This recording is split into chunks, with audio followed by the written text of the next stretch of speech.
সমস্ত ফুলের শুভেচ্ছা জানিয়ে শুরু করছি সেই মহান রব্বুল আলামিনের নামে, যিনি পরম করুণাময়, অতি পরম দয়ালু। প্রিয় নেটিজেন, আমি আজকে আপনাদের মাঝে একটা সুন্দর, সংক্ষিপ্ত অথচ গুরুত্বপূর্ণ কবিতা নিয়ে হাজির হয়েছি। চলুন কথা না বাড়িয়ে শুরু করি।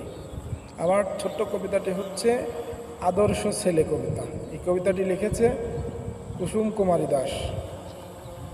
আমাদের দেশে হবে সেই ছেলে কবে, কথায় না বড় হয়ে কাজে বড় হবে।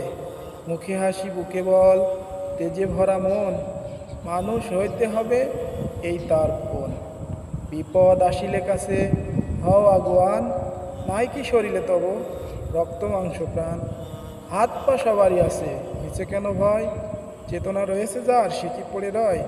সেই ছেলে কে চায় বলো, কথায় কথায় আসে যার চোখে জল।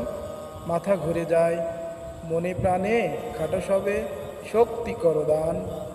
তোমরা মানুষ হলে দেশের কল্যাণ। প্রিয় নেটিজেন, আমরা যদি দেশের কল্যাণে কাজ করতে চাই, তাহলে আমরা অবশ্যই পরিশ্রমী, উদ্যমী, আগ্রহী এবং অভিযোজনে সক্ষম একটা সত্যিকারের বাস্তবমুখী মানুষ হিসেবে নিজেদের প্রতিষ্ঠিত করব।